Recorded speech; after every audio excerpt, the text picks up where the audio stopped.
Mina Kimes, Brett Kollman on Dillon Gabriel and his fit with the Browns. This is from the Mina Kimes Show. If Gabriel is playing, and I don't know if he will be, you almost have to do a bootleg heavy game plan for him so he can see. Because I was out there at the Elite 11 last summer before Gabriel's last year in college. And he was one of the counselors at Elite 11, and he was going through a throwing session. I thought he was one of the high school kids. I was like, man, this kid's like He's 17 years old. He's spinning. He's got a great ball. And it's like, oh, no, that's Dillon Gabriel. I was like, oh, God. Like, he is not a large human being. And his center is 6'6". His left tackle 6'8". His right tackle 6'6". Like, he's not going to be able to see over these guys. So, like, they will have to roll him out a lot so that he has vision down the field. And, like, I think he throws a good ball. I really do. He's just really, really, really small, like outlier small, even more so than Kyler Murray.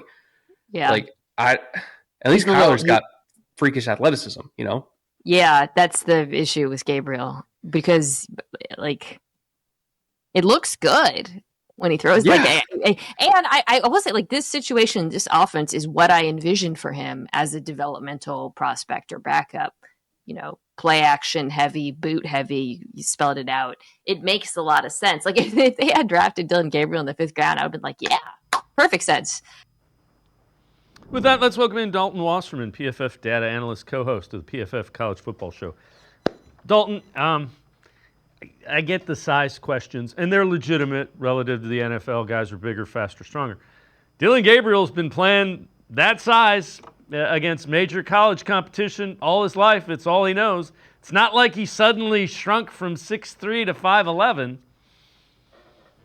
Yeah, no, absolutely. And I think when you talk about smaller quarterbacks like that, I'm not one usually who's going to exclude guys just because of size concerns, right? And you talk about Russell Wilson having success winning a Super Bowl. Drew Brees was undersized. You know, Kyler Murray's had success. Even the end of last year, we saw Bryce Young, who's even smaller than Gabriel, start to have success. So it's not something that I concern myself with. The thing for me more so is just the arm strength. Like, I think he's got a decent arm, but he doesn't always drive it into those tight windows. And he had a big drop off in his numbers when he had to get in to throwing those balls in those tight windows, especially down in the red zone. Between the 20s, he was really good, and he could throw outside the numbers between the 20s. But I think when you get into those tight windows and throwing the ball over the middle of the field and in the red zone, that's when you start to see issues with Gabriel. And he always, you know, like Mina mentioned there, he's a heavy play action quarterback, whether it was at Oklahoma under Jeff Lebby or last year under Will Stein at Oregon, always ran a heavy amount of play action. So that part should be comfortable to him. But to me, it's about driving the football into those tight windows over the middle and in through red zone windows.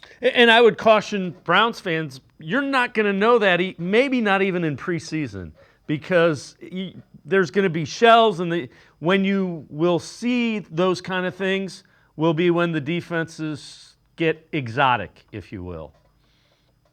Yeah, absolutely. And you might not see it until preseason games when you can actually hit them, right? Because so often the red jerseys are on the quarterbacks at practice, and it gives you a different feel, right? It gives you kind of a calmer feel of, okay, these guys aren't going to tee off on me. Now, when you get into preseason games, that's when it might matter most, when Gabriel can actually be hit in the pocket. We'll be saying the same thing about Shedeur Sanders as well. That's the real test for a quarterback, is what are you throwing like when the bullets are flying, right? When you can actually be hit, when blitzes are actually coming, when all those disguises are coming, right? And everything's flying 100 miles an hour. That's when it's going to be decided. So that battle with Gabriel and all those guys is going to drag all the way through even the preseason games. And the thing the thing the Browns liked, they've played a lot of college football. So they've seen a lot of different defenses, not maybe as advanced. And again, every jump, bigger, faster, stronger. For sure. Yeah, absolutely. When you talk about Gabriel having 6 years of experience playing across 3 different schools, and Shedeur Sanders even having 4 full years as a starter, right? Jackson State first for 2 years, and then Colorado under a lot of pressure for the last 2 years. So the experience does help, and I think for both of them, the experience and the pedigree, especially of Sanders, is a big advantage, as opposed to somebody who, you know, we've seen in the past, guys who only start 1 year in college really kind of struggle. Like a guy like Mitch Trubisky comes to mind for me back in the day with the Bears, where he only started 1 year at North Carolina, and that inexperience really showed in the NFL.